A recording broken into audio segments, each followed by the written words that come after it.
가까이의 질문 우리 함께 보았습니다.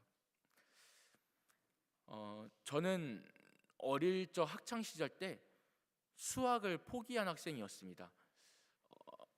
정확히는 중학교 때쯤 좀 손을 놓았던 것 같아요. 그래서 수학을 공부를 거의 안 했습니다. 수학이 너무 어려웠고 숫자 계산하는 게 너무 힘들었습니다. 사실 솔직히 말씀드리면 지금도 조금 이제 좀 큰 숫자들을 계산하는 거는 좀 어려워서 그냥 바로바로 계산기를 꺼내곤 합니다. 저는 좀 개인적으로 숫자에 좀 약하더라고요. 그래서 어릴 때 일찍부터 수학을 미리 손을 놓았고 당연스럽게 고등학교 때 진로를 문과라고 해서 이제 국어, 영어, 사회 쪽을 전문적으로 하는 그 문과를 진학하게 되었습니다. 그래서 고등학교 때 문과로 해서 공부를 하기 시작했는데 이제 문과를 가니까 문과의 학생들만 모이지 않습니까? 국어, 영어, 사회만 공부하겠다라고 수학을 손 놓은 학생들이 엄청 많았습니다. 대다수가 수학에 손을 놓은 학생들이었는데요. 그러다 보니까 문과의 수학을 담당하는 선생님들은 늘 조금 뭐 수업에 막 집중하는 그런 분들이 물론 나름대로 집중하는 건 당연히 선생님들이었지만은 학생들의 분위기나 태도가 좀 좋지 않은 수업들이었습니다. 근데 그 중에서 제가 굉장히 기억에 남는 한 남자 선생님이 계십니다. 그 남자 선생님은 이제 문과의 수학을 담당하는 선생님이셨는데 그 선생님의 1년 목표는 매우 뚜렷했습니다. 수능 시험에서 수학 문제는 제 기억이 맞다면 30문항입니다. 30개의 문제를 푸는데 그 중에 1번부터 5번까지의 문항은 매우 쉬운 수준이었습니다. 그래서 그 선생님의 1년 목표, 1년 동안 문과 너희 학생들을 가르칠 때 나의 목표는 너희가 1번부터 5번까지만 푸는 거야. 6번부터는 볼 생각도 하지 마. 이것이 바로 1년 목표였습니다. 좀 그 선생님이 매우 기억에 남습니다. 그러다 보니까 그 선생님은 그 가장 쉬운 난이도의 1번부터 5번까지의 문제를 가르치게 하는 것이 목표였다 보니까 그 수업의 난이도는 어려웠을까요? 쉬웠을까요? 네, 매우 쉬웠습니다. 그래서 이것도 못하면 너희는 어떻게 감당할 수가 없다라고 하시면서 늘 그 1번부터 5번까지의 문제를 풀 수 있는 수준의 난이도와 그 수준의 공식과 수준의 풀이 방식들만 1년 동안 주구장창 가르쳤습니다. 그러다 보니까 그 문과였던 수학을 포기했던 학생들도 뭐야 어렵지 않잖아 라는 혹하는 마음에 그 수업은 더 집중했고, 그래서 막 크게 뭐 많은 걸 바라는 것도 아니고 많은 큰 점수를 원하는 것도 아니었던 그 학생들은 1번부터 5번까지의 만큼은 자신감 갖고 풀게 되는 학생이었고 그 중에 한 명이 저였던 걸로 기억합니다. 물론 뭐 다 풀 수 있었던 건 아니었지만은 어쨌든 그 선생님이 지금도 매우 기억에 남습니다. 근데 제가 오늘 말씀을 준비하면서 돌아보거니와 그 선생님이 기억에 남는 이유는 한 가지였습니다. 무엇이냐면 저의 수준을 알았기 때문에. 그 선생님은 저와 함께 수업을 듣는 학생들의 수준을 알았습니다. 이 친구들은 수학을 포기했구나, 그러니까 수학에 대해 미련이 없구나라는 것을 아셨기 때문에 그 부분을 공략하고 그 부분에 맞추어 우리의 수준에 가깝게 수학이라는 어려운 학문을 풀어내셨습니다. 그 노력과 그 수준에 맞춤 학습이 우리의 마음을 동했던 것이죠. 그래서 저뿐만 아니라 많은 학생들이 그 선생님이 아무리 때려도 아무리 맞아도 그 수업은 되게 굉장히 재밌게 들었던 걸로 저는 기억에 남아 있습니다. 사람은 모두가 수준이 다릅니다. 누구나 생각하는 것이 다르고요, 누구나 기준점이 다릅니다. 누구는 높고 누구는 낮죠. 세상살이 모든 것이 그런 것 같습니다. 근데 이것은 신앙도 마찬가지입니다. 누군가의 신앙은 뜨겁고 누군가의 신앙은 차갑습니다. 누군가의 신앙은 크고 높고 그렇게 생각하고 또 누군가의 신앙은 또 나는 작고 차가워라고 생각합니다. 각자의 생각이 다르고 각자의 기준이 다릅니다. 그러다 보니까 때로는 그 수준이 다르다는 이유 하나만으로 서로 간에 갈등이 생기기도 하고 서로 간의 마음에 멀어짐이 생기기도 하고 서로 간의 마음에 무언가 벽이 생겨나기도 합니다. 우리는 각자 그렇게 생각합니다. 너와 나의 수준은 다르구나라고요. 오늘 이 말씀 고린도서 11장의 말씀에서도 바울은 수준별 학습을 진행하고 있습니다. 무엇이냐면 바울은 개인적으로 복음이라는 것을, 예수 그리스도를 그리고 하나님의 높으심과 하나님의 성품을 그 스스로는 영적으로 풀어내고 설명하고 싶었으나 그러나 그 수준에 못 미치는 고린도 교회 성도들이라는 학생들을 위해서 그들이 보기에 알맞은, 그들의 수준에 알맞은 수준에 맞추어 오늘 11장에서는 그 복음을 그리고 예수 그리스도의 열정을 풀어내고 있습니다. 그래서 1절에서 바울은 이렇게 말합니다. 1절, 원하건대 너희는 나의 좀 어리석은 것을 용납하라. 청하건대 나를 용납하라. 여기서 어리석은 것이라는 것은 바울이 본인이 알고 있는 복음과 열정을 말할 때, 예수 그리스도 설명할 때에 영적으로 풀어내고 예수께서 어떻게 죽으시고 어떻게 부활했는지,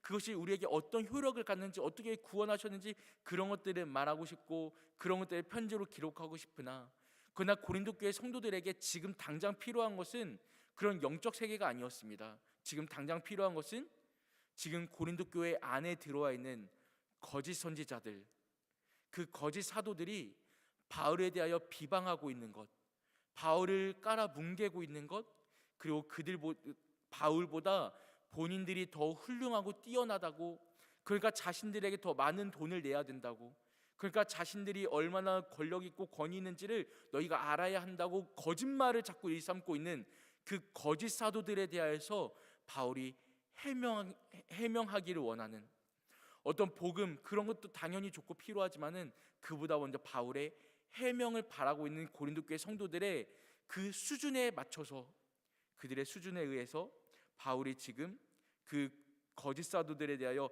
해명하고자 1절에서 나의 어리석은 것, 그 어리석은 수준에 대해서 맞추고 있는 것을 용납하라 라고 1절로 시작하고 있는 것입니다. 다시 말해 이 11장 말씀은 무엇이 주제일까요? 거짓 사도들, 그리고 거짓 선지자들이 말하고 있는 그 거짓말들, 거짓 증언들에 대해서 바울은 변호하고 있고, 그들의 어리석음과 그리고 고린도 교회 성도들의 수준이 지금 어리석을 만큼 낮춰져 있음을 말하고 있는 것, 그것이 11장의 주된 내용과 마찬가지입니다. 그래서 고린도서 11장은 크게 두 가지를 오늘 이 시간 살펴보고자 합니다. 이 짧은 시간 두 가지를 살펴볼 때 첫 번째는 바로 이것입니다. 따라해 보시겠습니까? 진짜 그리스도인은 자신을 낮추어 복음을 드러낸다 라는 것입니다. 진짜 그리스도는 자신을 낮추어 복음을 드러냅니다. 7절 말씀 보시겠습니까? 바울이 첫 번째로 먼저 강조하고 있는 것이 7절인데요. 내가 너희를 높이려고 나를 낮추어 하나님의 복음을 값없이 너희에게 전함으로 죄를 지었느냐. 상반절 한번 보시면 이렇게 말합니다. 내가 너희를 높이려고 나를 낮추었다라고 말합니다. 바울의 늘 하는 사역과 전도여행은요, 방식이 거의 같았습니다. 그 중에 첫 번째로 흔히 볼 수 있는 모습이 뭐냐면 자신을 낮추는 것입니다. 바울의 사역과 전도여행은 늘 자신을 낮추는 사역이었습니다. 나를 낮추어 예수 그리스도를 높이고, 나를 낮추어 복음을 드러내고, 또한 나를 낮추어 교회를 높이고, 나를 낮추어 공동체를 세우고, 나를 낮추어 본인의 영광되는 성도들을 세웠습니다. 그것이 바울의 사역이었습니다. 그러나 이 바울의 대척점에 있는 거짓 사도들, 이 거짓 선지자들은 어떻게 사역했냐면 그 교회를 낮추어 자신들을 높였습니다. 성도들을 낮추어 자신들을 높였고요, 또한 사도 바울을 낮추고 깔아 뭉개고 자신들의 권위를 드러냈습니다. 바울과 매우 반대점에 있고 매우 다른 모습을 보이고 있죠. 그래서 이 11장의 말씀, 바울의 편지를 쭉 읽어오면은 우리가 몇 가지 알 수 있는 부분들이 있는데, 그것이 무엇이냐면 거짓 선지자들이 무슨 말을 했느냐는 것입니다. 첫 번째로 거짓 선지자들은 뭐냐면 자신들에게 돈을 더 내야 된다, 바울에게 주는 그 헌금, 그것보다 자신에게 더 많은 후원금을 줘야 한다라고 주장했습니다. 바울은 고린도 교회에 대해서 돈을 한 푼도 받지 않았거든요. 그래서 알 수 있는 부분이 무엇이냐면 우리가 아까 읽었던 부분 중에 하나가 9절 말씀, 내가 너희와 함께 있을 때 비용이 부족하였으되 돈이 없었음에도 불구하고 아무에게도 누를 끼치지 아니하였다 말합니다. 그 이유 중에 하나가 너희에게 대하여 조심하기 위하여, 너희를 높이기 위하였다라고 바울은 진술합니다. 그러나 이와 다르게 전혀 받지 않고 자기 스스로 자비랑 선교를 했던 바울과 다르게 이 사도들은 이것을 약점 삼아 바울이 말한 복음이 값싸다고, 바울이 말한 복음은 돈을 받지 않아도 공짜로 들을 수 있을 만큼 아무것도 아니라고 깔아뭉개었습니다. 그리고 그 거짓 사도들은 그 틈을 타서 자신들에게 더 많은 돈을 내야 된다고, 그래야 진짜 귀한 복음을 들을 수 있다라고 거짓으로 고린도 교회를 혼미하게 만들었습니다. 이런 부분을 듣게 된 바울은 그들에 대해서 자신이 왜 그 비용을 받지 아니하였었는지 자신을 낮추고 그들을 높였던 그 본심을 드러내어 기록하고 있습니다. 이 모습을 통해 우리가 알 수 있는 것, 진짜 그리스도인은, 진짜 전도자는, 진짜 성도는 자신을 낮추고 예수 그리스도를, 그리고 성도들을 높인다는 것입니다. 우리가 교회 생활을 하다 보면요, 뿐만 아니라 또 사회 생활을 하다 보면은 꼭 보이는 유형의 사람들이 있습니다. 말을 하기 좋아하는 사람들 중에서 많이 볼 수 있는 유형인데, 누군가에 대하여 뒷담을 하고 누군가에 대해서 이런저런 말을 하기는 좋아하면서, 그러면서 결국은 막 은근슬쩍 자기 자식 이야기나 자식이 환경 이야기나 자기가 알고 있는 지식에 대한 이야기로 주제를 바꾸어서 자기를 더 드러내는 이런 사람들, 꼭 세상에 나가면 꼭 이런 사람들 많이 보이지 않습니까? 막 다른 사람 얘기로 시작해서 결국 알고 봤더니 내가 그만큼 알고 있어 라는 자신의 지식을 드러내기 위함임을, 자신의 어떤 교만한 마음을 더 인정받고 싶어하는 인정 욕구를 드러내는 그런 사람들, 사회나 또 때로는 교회 안에서도 연약함을 가진 사람들 중에서 보이기도 하는 유형의 사람들인 것 같습니다. 누구에게나 있는 이런 연약한 인정 욕구들이 있는 것이죠. 그런 사람들 중에 하나가 바로 이 거짓 사도들이 아니었나 싶습니다. 우리는 때로 그런 사람들이 보일 때면 주의해야 됩니다. 만약에 그리스도인들 중에 교회 안에서 그런 성도들이 보인다면 여러분, 그런 분들에 대해서 반드시 기도해 주셔야 합니다. 그들의 믿음과 그들의 신앙을 위해서. 또한 바꾸어 말하면요, 혹시나 내가 그런 사람이 아닌가 우리는 반드시 점검해 보셔야 합니다. 내가 은근슬쩍 나를 더 드러내기 위해서, 이런 유형은요 어떤 부분들에 있냐면 특히 봉사를 많이 하는 사람들 중에 많이 드러나곤 합니다.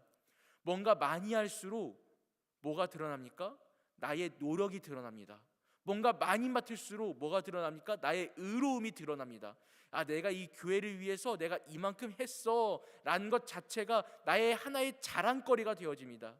내가 한 것들, 내가 쌓아온 것들, 나의 경력들, 내가 해온 것들, 나의 어떤 임원으로든 내가 교구에서든 부서에서든 다양한 자리에서 내가 해온 것들, 내가 몇 년을 해봤는데 말이야, 이렇게 하면 안 돼, 이렇게 내가 자기 스스로 자랑거리가 되어지는 것들, 우리 꼭 하나씩 교회에 섬겨다 보면 있지 않습니까? 그럴 때 혹시나 내가 나를 높이고 다른 성도를 낮추고 있진 않은가? 내가 나를 높이고자 복음을, 교회를, 예수 그리스도를 낮추고 있지 않은가? 우리는 반드시 돌아봐야 한다는 것이죠. 그러한 모습에서 바울이 자랑하는 것은 무엇입니까? 오늘 말씀의 16절로 33절까지의 말씀, 거의 절반에 가까운 내용인데요, 이 절반 가까이 바울이 할애하고 있는 내용이 무엇이냐면 자신의 약함을 자랑합니다. 특히 29절에 이렇게 말합니다. 누가 약하면 내가 약하지 아니하며 누가 실족하게 되면 내가 애타지 아니하더냐. 이 말씀이 무엇이냐면 성도들 중에 약해진 성도들이 있고 성도들 중에 애타하는 성도들이 있다면 그들이 애타하고 약해진 만큼 내 마음 또한 약했고 내 마음 또 애탔다, 그만큼 공감하고 있다라는 것이죠. 왜? 자기도 그만큼 약함을 가지고 살아왔기 때문에. 30절 말씀, 내가 부득불 자랑할진대 내가 약한 것을 자랑하리라. 근데 여러분 놀랍게도요, 우리가 잘 알고 있는 30절 말씀, 내가 약한 것을 자랑한다, 우리는 이 말씀을 인용하여 말할 때 종종 우리가 오해하는 것이 무엇이냐면 마치 내가 가지고 있는 가시, 내가 가진 상처, 나한테 이런 병이 있는데요, 이게 저의 약함이에요, 이걸 통해서 이 약함을 통해서 하나님은 저를 깨닫게 하셨고, 물론 이것도 맞습니다. 하나님께서 주시는 고난의 의미 중에 그런 귀한 의미들도 있습니다. 근데 오늘 말씀을 보면요, 바울이 이 약한 것을 자랑하는 이유가 있습니다. 자랑하는 목적이 있어요. 그것은 자신이 약해서 이런 간증을 말하고자 함이 아닙니다. 그것이 아니라 자신의 약한 것을 통해서 29절과 함께 보시면 되는데요. 누가 약하면 내가 약하지 아니하며 누가 실족하게 되면 내가 애타지 아니하더냐. 자신의 약함을 통해서 다른 성도들을 높이고자, 다른 성도들을 공감하고자, 더 쉽게 말씀드리면 자신의 약함을 가지고 공동체를 세우는 데 사용했다는 것이죠. 바울이 약함을 자랑한 이유는 단 한 가지입니다. 이유와 목적은요, 공동체를 세우기 위함, 교회를 위한 것이었습니다. 다른 사람들의 마음을 공감하고 다른 사람의 마음을 세워주고, 야, 너 많이 힘들지? 아, 그래. 야, 나도 진짜 많이 힘들더라. 근데 내가 너 마음 알아. 내가 너 위해 기도할게.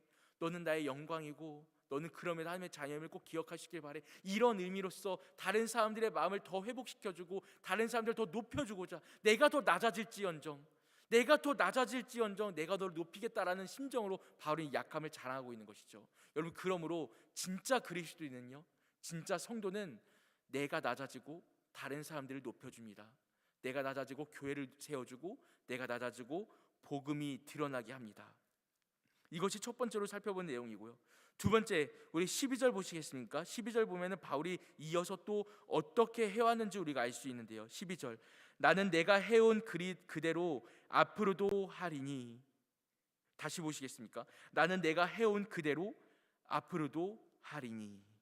바울이 지금 겪고 있는 상황은 매우 빨간불이 들어와 있습니다. 적신호입니다. 왜냐하면 바울이 열심히 해온 사역 가운데에 제밥 뿌리는 사람들, 거짓 사도들, 거짓 교사들이 갑자기 교회 안으로 들어와서 모든 교회들의 균열을 일으키고 빼가려고 하고 막 교회를 갈라놓고 엄청나게 위급한 사태였거든요.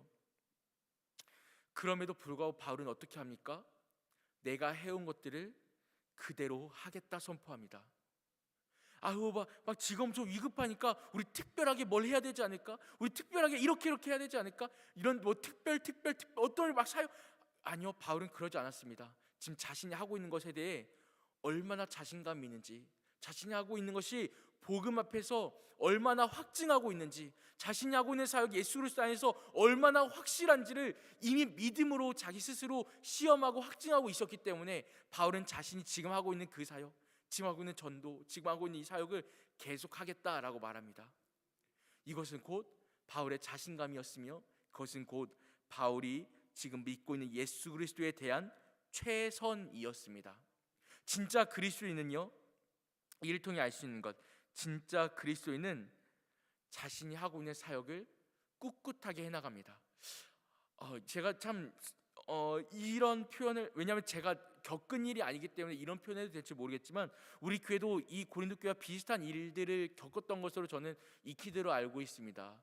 아마 우리 성도님들께서는 몸으로 체감하셨기 때문에 더 자세히 알고 계시겠죠.